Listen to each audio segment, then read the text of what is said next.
Kalau kita nggak ikut lifestyle teman-teman kita, kita dianggap aneh. Hidup ini untuk mencari validasi orang. If you are a friend to everybody, you are the enemy to yourself. Wow.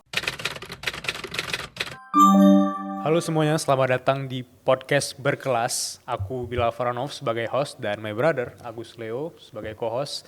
Dan aku mau ngucapin thank you banget untuk teman-teman sekelas yang udah follow sekelas sampai hari ini dalam waktu sebulan. Kita udah dapatin 31.000 followers. Wow. Appreciate teman-teman. Dan oleh karena itu, karena 31.000 follower tadi udah rame banget, ternyata rame juga tuh yang request, ayo dong buat podcast Berkelas. Oleh karena itu, hari ini adalah episode pertama podcast Berkelas yang kita syutingnya di Hey Studio. So Hey Studio ini berlokasi di Jakarta Utara, di Kelapa Gading. Bagi teman-teman yang mungkin mau bikin high quality podcast seperti kita, kalian mau high quality juga untuk brand atau company kalian, aku recommended banget untuk bisa cek Instagramnya Hey Studio. Oke, Ko Agus, aku tertarik banget untuk mulai podcast pertama hari ini, dan aku juga mau appreciate juga untuk Ko Agus yang ada waktu untuk bisa join di podcast Berkelas. Dan kita bakal ada 2 format ya. Di format yang pertama kita bakal bahas topik besar dulu. Di format yang kedua kita bakal Q&A session, yang dimana pertanyaan dari teman-teman itu bakal kita bacain, kita diskusikan. So bagi teman-teman yang mau juga namanya kita sebutin dan kita bacain pertanyaannya, kalian bisa follow sekelas dan kalian bisa DM langsung untuk menanyakan ke kita. Alright, kita bakal masuk ke topik besar dulu. Topik yang pertama yaitu permasalahan anak 20-an nih Ko Agus. Oke. Rata-rata yang follow sekelas itu Gen Z, dan mereka insecure dan punya anxiety sendiri, normal. Dan menurut Ko Agus nih, apa aja sih yang bikin anak 20-an ini terhambat untuk mereka maju, untuk mereka bisa berkembang? Yang paling mudah ya kalau aku lihat aku pas umur 20-an juga adalah mempunyai kecenderungan untuk membanding-bandingkan.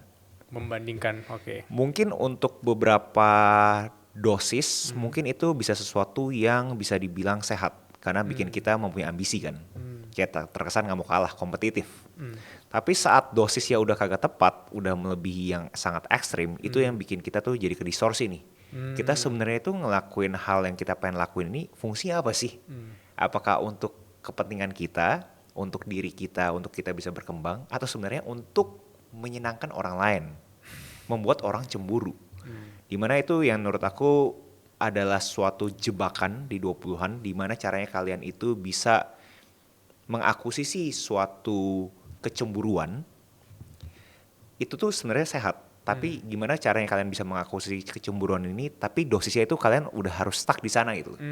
Karena kalau melebihi, menurut aku kalian itu akhirnya hidup ini untuk mencari validasi orang.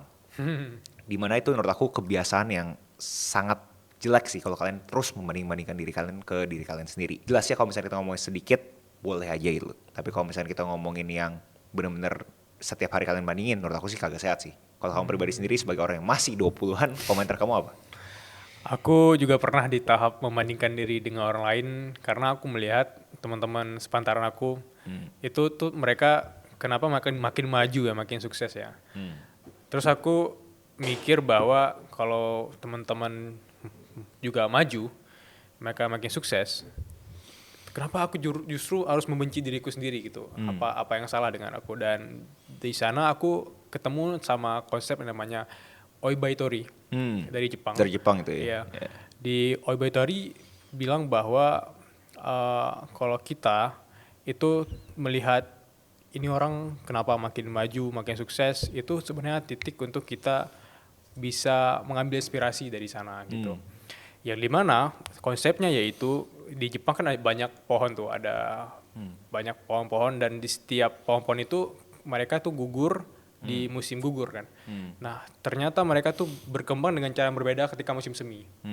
Nah di titik itu sebenarnya setiap dari kita itu nggak ada yang tertinggal, tapi kita berkembang dengan cara yang berbeda, dengan timing yang berbeda. Jadi dari konsep Oibaitori itu benar-benar punya inspirasi yang menarik lah untuk teman-teman yang suka membandingkan diri dengan orang lain.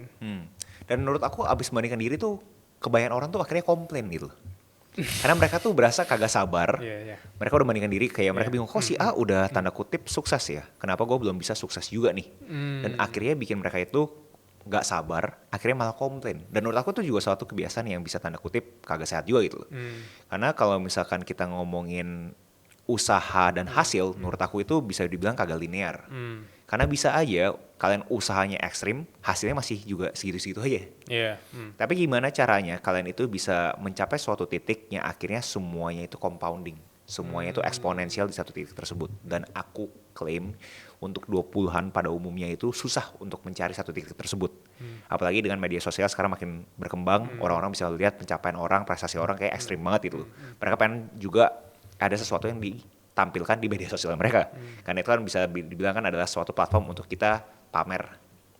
Nah, menurut aku sih yang serem berikutnya adalah kebiasaan buruk berikutnya adalah nggak sabar yang berujung komplain. Kok gua Oke. nggak beres-beres ya Oh, iya. gitu loh.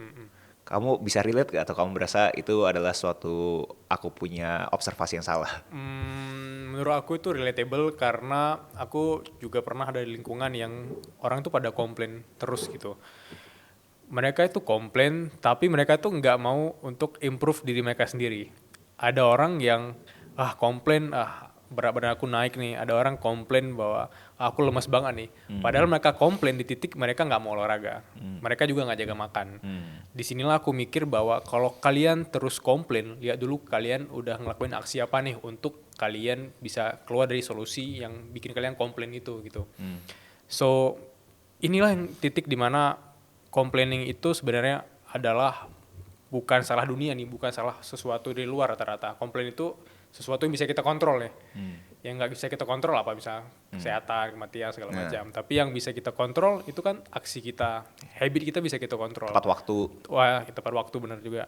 Nah, orang-orang itu komplain justru ke diri mereka sendiri. Biasanya bentuk komplain itu adalah bentuk marah terhadap mereka sendiri gitu. Aku mungkin bisa kasih empati kali atau mungkin lebih tepatnya simpati gitu ke orang-orang yang mungkin bisa mempunyai kecenderungan untuk komplain. Karena mungkin bukan salah mereka juga, tapi ekosistemnya itu dari kecil memperbolehkan mereka untuk komplain. Jadi mereka berasa, oh ini sesuatu yang normal, gue mau komplain, gue komplain gitu kan ya. So menurut aku salah satu kebiasaan yang lainnya mungkin ya menormalisasi bahwa sekeliling kalian itu ya orang-orang yang tanda kutip mempunyai kebiasaan buruk. Jelasnya buruk dan baik adalah suatu yang subjektif. Kadang-kadang orang ngomong mungkin menurut kamu buruk, mungkin buat aku baik.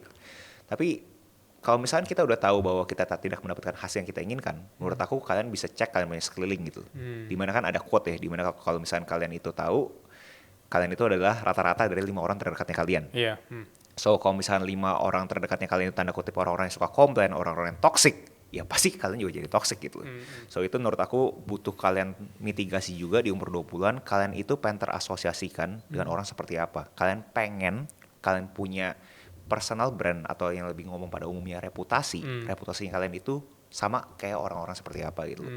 So aku punya rekomendasi berikutnya sih, kalau bisa coba audit kalian punya ekosistem, dan kalau misalkan emang ada tanda kutip orang-orang yang tidak membawa kalian untuk naik kelas, ya nggak usah terasosiasi dengan orang tersebut gitu. Setuju gak kamu sebagai anak 20-an? Setuju, karena kalau memang kita terus jaga ekosistem dengan orang-orang yang bikin kita down, bikin kita nggak berkembang, itu juga bikin diri kita itu terus komplain dan bikin diri kita itu, ya kalau teman-teman aku gini ya aku gini-gini juga gitu. Makanya aku pernah dengar quotes yang bilang, distance yourself from the people you don't want to become. Kalau kamu nggak mau jadi orang tersebut, ya kayak jangan terus berteman atau jangan terus kelilingi dirimu dengan dia gitu. Bisa jadi kamu kalau sama dia sebenarnya kamu juga nggak mencintai dirimu sendiri gitu. Atau ada juga aku pernah dengar kata-kata yang bilang, if you are a friend to everybody, you are the enemy to yourself. Wow. Jadi kalau kita itu teman ke semua orang nih, kita jadi musuh ke diri kita sendiri. Kita yes man. Diajak ke A oke, diajak ke B oke, keluarin banyak duit, tiba-tiba nyesal kemudian. So ini sih yang aku pikir. Tapi to be fair itu juga ada tekanan sosialnya loh ya. Iya. Maksudnya mungkin ada beberapa orang berasa gue juga gak mau, tapi ada tekanan sosial tersebut gitu. Kamu sendiri sebagai orang yang masih di berusia 20-an, kamu berasa tekanan sosial itu real atau itu sebenarnya sesuatu yang abstrak yang dibuat-buat doang gitu? Itu tekanan sosial itu lebih ke kitanya yang overthinking gitu. Kalau kita nggak ikut lifestyle teman-teman kita, kita dianggap aneh, kita dianggap dikucilkan.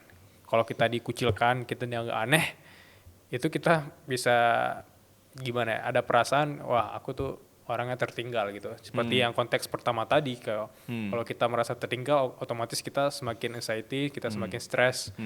Dan ini nih yang menjadi permasalahan bagi anak Gen Z nih. Mereka terus menyamaratakan kemajuan orang nih. Orang itu maju udah bisa beli mobil di usia 20-an, aku juga harus beli bagaimanapun caranya, mau pay later atau apapun itu. So, itu yang aku bikin tekanan sosial tapi dari saya Tia sendiri. I see. Kalau ngomongin Gen Z secara spesifik ya aku berasa Gen Z itu bisa dibilangin mungkin salah satu generasi yang informasinya paling banyak. Karena kan mereka lahir dengan internet, dengan gadget segala macam. Jadi secara informasi mereka tuh sebenarnya banyak banget gitu loh. Tapi pertanyaan berikutnya adalah kalau misalnya kalian udah dapat informasi, apakah kalian cuma menerima informasi tersebut, kalian tidak mengimplementasikan? Kalian kagak melakukan aksi gitu. So, salah satu kebiasaan yang menurut aku yang tanda kutip buruk juga adalah kalian cuma mengakuisisi pengetahuan, kalian berasa kalian paling pintar, tapi begitu disuruh eksekusi, kalian bingung. Apa nih harus gue lakuin nih? Gue kagak tahu nih step A, B, C, D, F, G. Yang gue tahu adalah A, B, C, D, F, G harusnya seperti apa.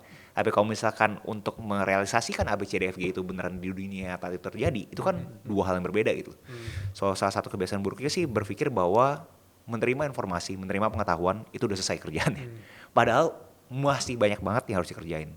So, to be fair, menurut aku Gen Z itu adalah satu generasi yang banyak banget informasinya, tapi mungkin kalau per hari ini kurangnya di mana adalah kurang untuk mencoba beraksinya itu. Karena pikir ya gue ngomong aja, gue tahu aja udah cukup gitu loh. Ini aku rasa permasalahan Gen Z terbesar yaitu mereka ya secara konteksnya yes man tadi, itu mereka terus menjalani hidup di mana arahnya tuh orang gitu. Contohnya arahnya tuh orang, itu mereka merasa kalau aku nih mau liburan misalnya ke Bali. Secara nggak sadar aku sebenarnya terikat sama pekerjaan gitu. Tapi Gen Z bisa nyalahin pekerjaan loh. Misalnya pekerjaan ini adalah beban aku nih selama ini. Jadi mereka mending liburan yang dimana di PHK daripada kayak kerja tapi di bawah tekanan. Dan ini tuh sebenarnya adalah opini publik yang digiring mereka menyalahkan Gen Z. Nggak semua Gen Z juga. Nggak semua Gen Z yang seperti itu gitu. Tapi ini mungkin juga salah gimana ya, background didikan yang berbeda gitu. Ada orang yang didikannya itu kayak simple, kayak manja gitu. Ada orang yang keras nih. Orang yang keras ini itu ibaratnya kayak ada anak kecil. Dia udah menemukan titik hidupnya tuh di usia 17 tahun, tapi dia udah dewasa. Di situ tuh. Ada juga orang yang udah 30 atau 40 tahun, itu nggak nemu titik hidup itu. Secara perawakan mereka udah dewasa, tapi dalamnya tuh masih anak kecil gitu. So, itu ya. Jadi kagak bisa digeneralisir terhadap Gen Z lah. Kamu klaim ya semua orang pasti yang mempunyai titik tersebut kan. Which is aku setuju sih. Dimana tadi aku ngomongin terhadap aksi segala macam, aku rasa sih aku bisa lihat ada beberapa yang tanda kutip berumur bahkan lebih berumur dibandingkan aku. Orang-orang tersebut masih melakukan yang namanya prokrastinasi. Mereka berasa udah informasinya cukup, tapi udah that's it gitu loh. Bahwa oh ya udah gue kan udah dapet informasinya. Ya aksinya nanti ntaran aja gitu kan. So hal-hal seperti ini sih suatu kebiasaan-kebiasaan yang menurut aku harusnya bisa dibantu untuk dikikis ya kebiasaan-kebiasaan jelek tersebut. Caranya gimana sih? Ya dengan pertama kalian nih yang orang-orang nonton atau bahkan dengerin kita punya podcast berkelas mungkin berasa wah ini suatu yang daging banget nih gitu. Tapi jangan stop di sana kan. Kalian harus melakukan aksi kan. Berikutnya apa sih? Yang mudah menurut aku ya to-do list saya gitu. Kebiasaan menulis mungkin nggak usah benar-benar literally menulis kayak dinosaurus kayak aku ya, dimana aku per hari ini masih melakukan to-do list benar literally ditulis gitu. Tapi kalau misalkan pada umumnya ya kalian Gen Z, menurut aku pakai komputernya kalian, kalian punya handphone, tulis aja to-do listnya dulu. Menurut aku itu udah apapun yang di otaknya kalian menjadi to-do list itu menurut aku ada step satunya sih. Dan begitu kalian dari to-do list tersebut terrealisasi, menurut aku itu baru kalian itu tanda kutip kerja. Oke. Karena ada juga tuh yang di postingan sekelas, waktu itu aku bikin jangan kerja 12 jam, kerja tuh 6 jam. Itu banyak banget yang protes itu. Maksud di situ yaitu deep work-nya gitu. Jadi kalau kita benar-benar fokus kerja 6 jam, kita fokus di depan laptop atau komputer, mungkin ada waktu istirahat kayak 15 menit, 10 menit, itu benar-benar kerjaan selesai. Tapi beda cerita yang 12 jam tadi bisa jadi kerjaan yang kalau dia lakuin 6 jam itu bisa, tapi kelamaan di prokrastinasi sama distraksi tadi. Ini nih yang orang masih salah paham gitu. Beda cerita sama orang-orang yang memang kerjanya memang harus 12 jam gitu, emang ketetapan 12 jam. Tapi kalau mungkin freelancer, content creator atau apapun yang mereka bisa maximize waktunya, menurut aku fair-fair aja kalau kita bekerja tanpa distraksi gitu. Ya itu mungkin bisa lebih spesifik lagi kalau misalnya kita bedain adalah white collar job sama blue collar job kali ya. Blue collar job kan like-nya kamu bilang contoh tanda kutip buruh gitu kan ya. Dimana kalau misalkan buruh kan mau kagak mau nih, emang 12 jam kerja, mereka mungkin agak bingung maksud lu 6 jam kerja apa gitu loh. Tapi poin dari yang kita pengen coba sampaikan dari post tersebut adalah semua orang itu mempunyai suatu maksimum jam kerja yang kita benar-benar produktif banget. Dan setelah itu kita bisa dibilangin itu bakal menurun gitu loh. Dan itu bisa dibilangin bukan cuma dalam konteks kita yang white collar, yang tanda kutip yang lebih kreatif dibandingkan yang blue collar yang tanda kutip lebih hands on, boots on the ground yang lebih kotor. Dimana udah ada teorinya gitu, bahkan yang tanda kutip yang kotor ini pun ada satu titik mereka itu udah terlalu kecapean, bakal plateau, bakal turun. Yang nama kerennya itu the law of diminishing return. Kalian pikir kalian bakal optimum terus dengan working hours makin tinggi, tapi ternyata kagak gitu loh. Kenapa? Karena kan udah kecapean kan. So poin besar dari kamu punya post menurut aku yang orang-orang mungkin salah tangkap adalah bukan masalah jam kerjanya gitu loh, tapi setiap orang harus mempunyai rumus produktif terhadap jam kerjanya kalian masing-masing gitu loh. Dan pastiin itu sesuai dengan konteks kalian masing-masing. Iya benar. Mungkin tadi yang komen juga mereka nggak relate 6 jam nih. Aku aja kerja 12 jam gitu. Orang-orang aku kenal juga 12 jam. Kerja apa 6 jam gitu. Iya benar. Karena kan itu bedanya white collar job sama blue collar job kan. Mungkin orang-orang itu berasa gue di tanda kutip di gue punya lingkungan keluarga ya kerjaannya pabrik. Kerjaan gue ya bisa sampai 14 jam, 16 jam gitu loh. Ya itu tanda kutip adalah kalian punya ekosistem sekarang. Itu juga pilihan hidup yang kalian mencoba tempuh. Apakah kita punya quotes itu masih relevan sama kalian? Menurut aku sih masih relevan. Di dalam konteks kalian tahu bahwa kalian itu udah paling optimum sekian gitu loh. Nah di sana kalian harus fokus itu nggak boleh bener nggak boleh salah gitu loh. Contoh kalau misalkan kalian beneran kerja 12 jam gitu kan ya. Kalian tahu kalian bener-bener kena target 8 jam. Kalian harus produksi sekian banyak gitu kan ya. Dan 8 jam itu harus kena gitu kan. Tapi abis itu ada sisa 4 jam lagi kalian harus bagaimana, ya kalian harus tahu bagaimana mitigasi kalian punya energi untuk memastikan at least outputnya mirip gitu loh. Tapi kalian tahu begitu itu kalian tuh energi bakal rendah. Nah gimana caranya nih kalian bikin energi kalian bisa naik lagi. Nah menurut aku itu semua subjektif.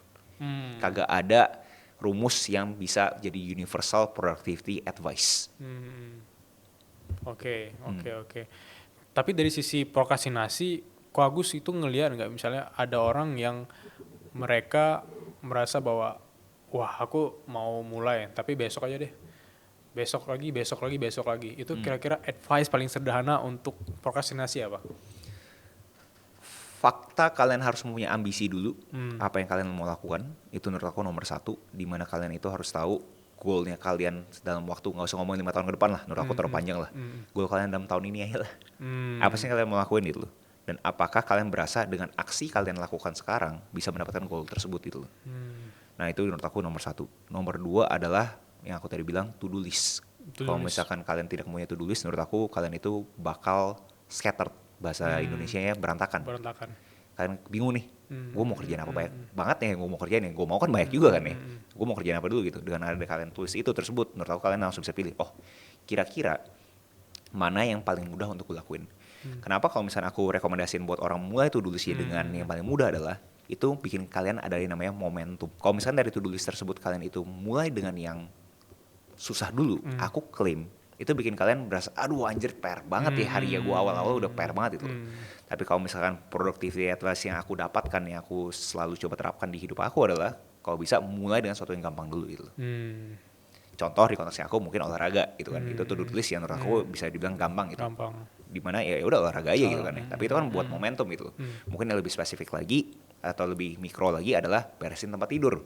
Terkesan bego banget ya, tapi itu kan suatu momentum kan bahwa kita dapat bahwa kita bangun pagi aja tanda kutip kita nge-hack otak kita, lu udah ngelakuin sesuatu yang produktif lu gitu. So itu sih kalau buat aku sih untuk kita bisa mengeliminasi kayak susah lah ya. Atau lebih yang meminimalisir waktu yang kita prokrastinasi, menurut aku kalian harus bisa untuk melakukan to do list dan abis itu beraksi dari hal-hal yang paling kecil dulu. Itu komentar aku. Kalau kamu? Aku pernah dengar kata-kata juga gini, dia bilang bahwa kalau kita hidup seolah-olah 76 tahun, itu kita hidupnya hanya 3.600 minggu sekian gitu. Dan kalau kita dengar kata 3.600 minggu kan kayak singkat banget hidup ternyata gitu. Makanya advice-nya paling sederhana yaitu do what you love what you do, dan hidup seolah-olah ini adalah hari terakhir kita di dunia gitu. Dan di quotes itu aku berasa bahwa kalau kita benar-benar nih tahu nih kita mau ngelakuin apa 5 tahun ke depan, itu konteksnya agak luas, tapi aku yakin apa yang kita makan hari ini, conversation apa yang kita punya dengan teman kita, apa yang habit kita hari ini, apa yang kita baca hari ini, itu impact-nya gede banget dalam konteks 5 tahun yang akan datang gitu. Oleh karena itu aku rasa kalau kita terus menunda-nunda, paling kecil menunda-nunda untuk hal-hal kecil kayak tadi olahraga, mungkin menunda-nunda untuk beresin tempat tidur, itu dampaknya juga ke hal lain nih. Kita orangnya suka menunda-nunda nih. Makanya mulai aja dulu dari yang kecil, kalau olahraga mungkin bersihin tempat tidur, atau yang paling sederhana itu bersihin ruangan. Ini yang bikin kita juga hal-hal konteks lain itu kita juga nggak nunda-nunda gitu. Kita eksekusi. Iya. Menurut aku emang menunda-nunda ini karena kita sebagai manusia pengen cepat gitu nyampe masa depan gitu. Karena kita pengen kayak udah langsung masa depan aja gitu kan. Dan tapi kan abis itu di masa depan kita pengennya jadi seperti apa sih gitu kan. Dan menurut aku banyak orang-orang 20-an itu berasa bahwa wah gue di masa depan harus jadi X gitu kan nih. Which is gak ada salah, menurut aku ambisi kayak gitu bagus gitu. Tapi kalau misalnya kalian udah sampai over worried, udah sampai kayak seakan-akan kayak gue khawatir banget nih gue harus ngelakuin jadi X, menurut aku itu bisa jadi toxic juga sih. Kenapa? Ya contoh, kalau kalian berasa kalian itu ambisi finansial deh, paling gampang gitu. Kalian harus mendapatkan uang X di umur sekian gitu kan ya. Nah, buat orang-orang yang benar-benar terlalu over worried, menurut aku malah akhirnya membuat mereka jadi seakan-akan, bukan jadi seakan-akan, bahkan buat mereka menjadi orang yang tidak beretika. Definisi tidak beretika apa? Contoh dia mungkin melakukan sesuatu yang bahkan tidak legal, dan itu menurut aku bahaya banget sih. Jadi kebiasaan-kebiasaan 20-an yang menurut aku butuh kalian perhatikan banget adalah jangan sampai over worried terhadap kalian punya future. Semua orang itu punya, yang kamu bilang adalah punya masanya kan. Gimana caranya kita menuju ke sana? Menurut aku kalian harus pikir etika, moral. Jangan pikir kayak seakan-akan 20-an itu adalah masa-masa yang kaya gitu. Iya benar. Aku selalu ngomong ke orang-orang pada umumnya, nggak ada fungsinya kalian sukses di umur 20-an, tapi di umur 30-an kalian gagal ya. Kalian pengen adalah 20-an, adalah kalian punya masa belajar, kalian punya ambisi itu benar, kalian punya goal itu benar. Kalau tidak tercapai, kalian harus pikir gimana caranya bisa tercapai di 30-an, di 40-an, di 50-an. Bukan kalian paksain, yang akhirnya bikin kalian mempunyai kebiasaan-kebiasaan buruk. Contohnya apa? Melakukan sesuatu yang tidak bermoral. Mungkin definisi tidak bermoralnya moral seperti apa? Mungkin buat lebih konkret, contoh kalau misalkan di sini berbisnis, mungkin bikin sesuatu yang etika bisnisnya kurang baik gitu loh. Contoh nikung orang ya. Itu kan orang yang ngebawa kalian gitu kan. Pasti orang yang ngebawa kalian harus berasa, loh lu kacang kok lupa kulit ya, kok nikung gua gitu kan ya. Kalau nggak bareng-bareng, nah hal seperti itu. Dan habis itu kalau ngomongin hal yang ilegal, nyuri segala macam, jelasnya jangan sampai kalian punya kebiasaan seperti itu sih. Oke.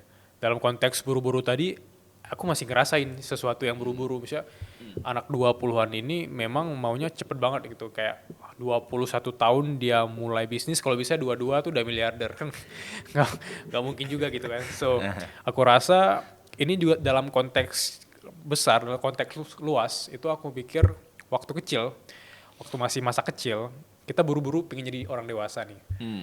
Tapi waktu udah dewasa, kita udah menghadapi, wah ini hidup, terus kita rindu masa kecil gitu. Ironis sih. Ironis. Terus waktu udah dewasa, kita ngabisin banyak uang nih untuk kesehatan gitu. Padahal kita cari uang ya untuk kita bahagia, tapi malah cari uang kita untuk bayar rumah sakit tadi gitu. Nah, oleh karena itu aku rasa banyak anak-anak muda yang mereka mencemaskan masa depan sampai mereka nggak enjoy momen saat ini gitu. Oleh karena itu ada juga orang yang pada akhirnya dia meninggal tanpa menikmati hidupnya gitu. So, kalau kita terus buru-buru nih ingin mencapai titik tadi tanpa enjoy proses ini, ya itu bukan hidup sih. Be present kan. Ya, be present. Itu penting banget sih. Setuju sih itu. Oke, sekarang kita masuk ke Q&A session. Jadi ini format terakhir untuk teman-teman yang akan kita bacakan pertanyaan yang udah tanya di kolom komentar dan DM di Instagram sekelas. So bagi teman-teman aku ingatin kalau kalian mau juga dibacain pertanyaannya, difiturin oleh kita sekelas, kalian bisa follow dan DM langsung.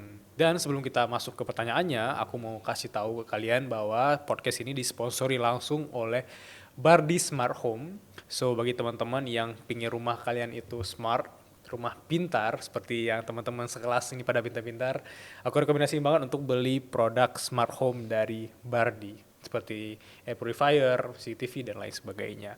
Oke, kita masuk ke pertanyaan pertama ini kok dari Safiah. Safiah tanya, Kak, tips biar lupain orang yang gak suka sama kita itu gimana ya? Padahal kita udah berbuat baik kepada dia.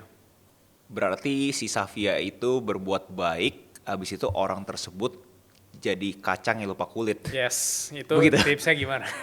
Oke, kalau aku pribadi sendiri ya, aku ngelihatnya itu kalau misalnya kacang lupa kulit, itu bukan berarti sesuatu yang salah sih menurut aku ya. Maksud aku mungkin mereka berasa, oh ya udah kita itu udah nggak selevel sama mereka. Karena harusnya kalau misalkan orang tersebut masih butuh bantuan kita, nggak mungkin lupa sama kita. Jadi mungkin hal pertama yang bakal aku lakukan saat terjadi hal tersebut, kalau misalnya di konteksnya aku bakal coba refleksi dulu gitu. Kayak, kenapa dia bisa lupain gue ya? Apakah jangan-jangan dia udah naik kelas, gue belum naik kelas nih? So itu satu. Kedua, kalau misalkan ternyata aku tahu bahwa masih selevel kok gitu, emang etikanya kurang bagus gitu. Itu menurut aku bakal pikir apakah ada yang bisa aku lakukan secara conscious, secara sadar untuk aku bisa coba mitigasi, coba konfrontasi secara sehat ke dia. Kalau misalnya aku berasa udah kagak ada, ya aku move on aja lah. Mau bagaimana gitu. Kalau misalnya orang tersebut udah berasa aku kagak relevan buat mereka, apakah aku tetap pengen terasosiasikan dengan orang seperti itu? Jelasnya kagak gitu. So, komentar aku, tipsnya adalah satu, pertama jelasnya kalian harus refleksi ke diri sendiri. Apakah kalian sendiri itu patut ditinggalkan? Karena kalau misalkan kalian sendiri toxic, ya pasti ditinggalin kan. Kedua adalah kalau misalkan kalian udah coba mitigasi dan habis itu berasa kalian itu emang udah masih selevel segala macam, adalah kalian itu coba konfrontasi secara sehat. Dan kalau misalkan emang ternyata dia itu masih lupa sama kulitnya, saatnya move on. Karena kagak ada gunanya kalian itu selalu berpikir hal-hal yang udah terjadi gitu. Toh juga kalian klaim kalian itu melakukan hal yang baik. Dia ada kata kuncinya kan, dia bilang hal baik kan. Hal baik ya lakuin lah. Itu sesuatu yang harusnya kalian lakuin gitu, bukan hal jahat gitu. Itu sih komentar aku. Kamu ada tips lain gak? Kalau menurut aku sih yang pertama itu konteksnya ekspektasi ya. Jadi cara termudah untuk tidak kecewa yaitu untuk tidak berekspektasi pada apapun dan pada siapapun. Kalau kita udah berekspektasi, mungkin Safiah tadi dia berekspektasi kepada temennya atau pasangannya, itu udah tinggi banget tuh, kayak wah ini orang baik banget gitu. Tiba-tiba ada momen di mana dia dikecewakan, itu dia udah marah, udah kesel dan ya kecewa banget. Nah itu yang pertama menurut aku ekspektasi. Yang kedua yaitu itu emang fakta pahit di usia dewasa gitu. Karena orang nggak akan minta maaf dari cara bagaimana mereka memperlakukan kita. Tapi itu mereka malah mempertanyakan, they blame us. Kenapa kamu bereaksi seperti itu? Contohnya kayak misalnya aku diajak ke kafe A, aku nggak ada uang sebenarnya, tapi mereka maksa nih. Mereka malah nyalahin kita, kenapa kamu ikut sih? Gitu. Tapi mereka nggak minta maaf, ya sorry aku tahu kamu nggak bisa ikut gitu. Ini kejadiannya kayak real ya? Iya. Oke. Nah ini tuh yang aku pikir ternyata bahwa orang-orang itu malah kesel sama tindakan orang. Tapi sebenarnya bukan itu yang harus kita kontrol kan. Ya bagaimana kita bereaksi dan kita nggak usah berepetasi ya karena kita udah baik nih. Aku pernah ingat Pak Agus pernah bilang bahwa kalau kita mau bantu orang itu cara yang mudah untuk tidak kecewa yaitu kalau kita dikecewakan ya tujuan kita tadi nggak membantu gitu. Ya karena kita emang senang membantu ya, kayak di buku Nunci gitu. So ini aku pikir bahwa kalau kita niatnya baik, kita emang orangnya baik ya it's okay karena kita emang niatnya baik. Terlepas dia baik atau nggak ke kita ya itu nggak bisa kita kontrol. Iya. Jadi tadi namanya siapa? Safia. Jadi kalau misalnya kamu berbuat baik, iya. it's okay Safia. It's okay. Kamu udah berbuat baik, kamu udah dapat pahala, udah dapat yang itulah emang naluriah Tinggal kamu. nunggu aja. Ada yang namanya karma kok. Karma itu bakal ngumpul. Tenang aja. Oke, kita masuk ke pertanyaan kedua dari Begerita. Dia tanya, kok aku udah baca buku The Discouraged to be Disliked. Menurut kalian dari sekelas itu buku apa yang harus aku baca setelahnya? buat kalian yang kagak tahu, Berani Tidak Disukai, itu bahasa Indonesianya, itu adalah suatu buku terhadap cerita fiktif antara filosofer dan murid, di mana muridnya itu bingung mitigasi kehidupannya dan filosofernya kasih tahu gimana caranya mereka bisa mitigasi kehidupan. Dan ada satu konsep menurut aku menarik yang sampai sekarang aku masih ingat, ada separation of tasks, di mana itu adalah suatu framework. Kalian itu harus bisa ngebagi aksi kalian ke 2 poin. Poin pertama adalah kalian itu harus ngebagi, kalian itu ngelakuin apa yang secara objektif menurut kalian benar. Kalian kagak bisa mengkontrol apapun yang secara subjektif orang berasa kalian itu salah. Jadi pastiin kalian punya separation of task itu gitu. Kalian tidak mempunyai task untuk nyenengin semua orang lain. Kalian mempunyai task untuk memastikan secara objektif hal yang tugas kalian lakukan itu benar gitu. So itu konteksnya menurut aku worth it banget untuk kalian baca Berani Tidak Disukai. Menurut aku setelah itu, dia tuh kalau kamu mau nggak tahu ya, itu ada buku keduanya. Apa? The Courage to Be Happy. Oh, I see. Itu menurut aku menarik banget sih. Karena banyak pertanyaan kan setelah kalian itu baca The Courage to Be Disliked, Berani Tidak Disukai, bahwa berarti kita harus jadi stoik gitu. Maksudnya kita nggak usah mengeluarkan kita punya emosi gitu. Kalau misalkan emang orang nggak suka sama kita diem aja gitu kan. Kan susah kan terkesannya kan. Nah, The Courage to Be Happy ini ngejelasin gimana caranya metode-metode, framework untuk memastikan bahwa oh ini bukan masa kita mengeluarkan emosi atau nggak mengeluarkan emosi gitu. Tapi adalah gimana caranya kita bisa konten. Konten itu bahasa Indonesia mungkin kayak Happy. udah terima apa adanya gitu. Udah terima apa adanya bahwa ini gua gitu. So, gue rekomendasiin The Courage to Be Happy. I see. Kalau Bilal? Aku tadi mau jawab bukunya Mark Manson gitu. The Subtle Art The Subtle of Giving Art F. of Giving F. Oke. Itu seni untuk bersikap bodo amat, karena juga relatable. Ini mana banyak permasalahan anak-anak 20-an, yaitu mereka memikirkan bagaimana sosial melihat mereka gitu. Maka mereka melakukan apapun sampai mengorbankan diri sendiri untuk bikin orang lain senang gitu. Oke. Untuk bikin orang lain happy, dan itu adalah beban terbesar bagi anak 20-an, bagi kita semua, untuk bikin semua orang itu happy. Kita nggak bisa bikin semua orang itu happy, dan langkah terbaik untuk kita bisa hidup happy yaitu do not have cares about other people things. Gitu. Di Mark Manson ini sih aku sih ada satu paragraf atau quotes yang masih aku ingat sampai sekarang, tapi aku parafrase ya, aku lupa spesifiknya apa, yang sampai sekarang aku berasa cocok banget sih buat umur 20-an. Mencari positive experience itu negatif. Mencari negative experience itu positif. Yes. Itu kena banget sih. Member. Contoh gitu ya, mencari stres itu sebenarnya positif. Kenapa? Karena stres itu bikin kita berkembang kan. Tapi mencari contoh kekayaan itu negatif gitu. So itu menurut aku menarik sih terhadap positif dan negatif pas kita masih muda. Oke. Kita masuk ke pertanyaan terakhir. Pertanyaan terakhir dari Susanto. Hampir relate juga sih. Kak, cara mengatasi rasa nggak enakan dari keluarga dan teman-teman gimana? Iya, kalau ini sangat subjektif ya, karena kita nggak tahu background dia pas kecil seperti apa, sosial ekonomiknya juga seperti apa, aku juga nggak tahu. Tapi pada umumnya kalau misalnya ditanyain gimana caranya rasa nggak enakan sama teman sama keluarga sih, kalian harus tahu bahwa kalian punya dampak itu apa sih sebenarnya gitu. Kalau misalkan sampai bikin dampak negatif, ya emang sewajarnya kalian itu kagak enakan gitu. Dan kalian harus mencari dampak positif untuk bisa menetralisir dampak negatif tersebut gitu loh. Tapi mungkin dia lebih spesifik. Contoh kalau misalkan dia itu pengen keluar kota mencari pekerjaan tapi disuruh nurusin bisnis keluarganya, contoh doang. Nah itu menurut aku ya coba kalian hitung-hitung nih. Kalian bisnis keluarga, bisa gak sih kalian bikin sistemnya? Dan abis itu kalian bisa kontrol secara remote pas kalian udah di kota. Itu pertanyaan gitu. Jadi jangan seakan-akan kayak berasa kalau keputusan kalian itu nggak disupport, oh ya udah gitu loh. Padahal kan keputusan kalian nggak disupport itu tersebut kalian harus cari mediasinya dong gitu loh. Nggak jangan kalian berasa orang tua egois, kalian pergi pun orang tua berasa kalian egois, dan itu menurut aku kagak sehat dong hubungan kayak gitu kan. Hubungan yang sehat adalah terjadi suatu konflik ya semua pihak cari mediasinya gitu loh. So komentarnya aku cari mediasinya sih.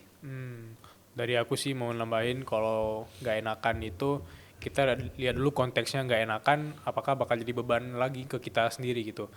Kalau emang kalian itu nggak enakan sama orang tapi kalian sendiri juga makin gak enakan, aku ulangi lagi kata-kata yang aku bilang tadi, bahwa if you are a friend to everybody, so you are the enemy to yourself.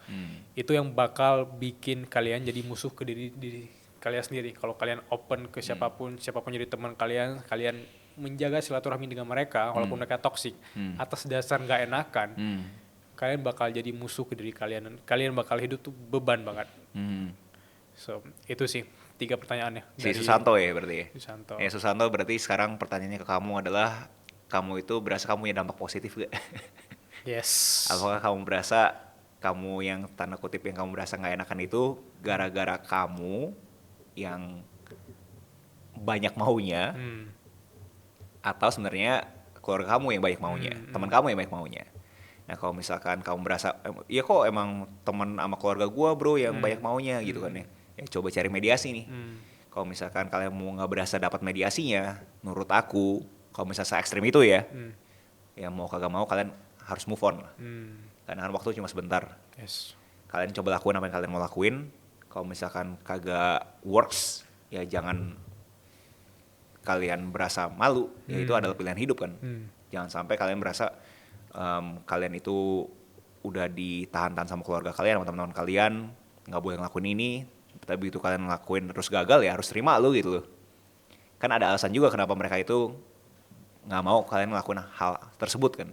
Mungkin karena melindungi, karena rasa sayang gitu kan. So, siap-siap aja dengan pilihan hidup kamu. Alright. So itu dia podcast berkelas hari ini, di podcast episode pertama. Dan aku appreciate banget teman-teman udah nonton sampai selesai. So thank you Kak Agus untuk waktunya. Thank you, Kita Bilal bakal Farnaf. jumpa lagi di podcast berkelas yang berikutnya. Jangan lupa kalian follow berkelas. See you, have a great day. And stay classy.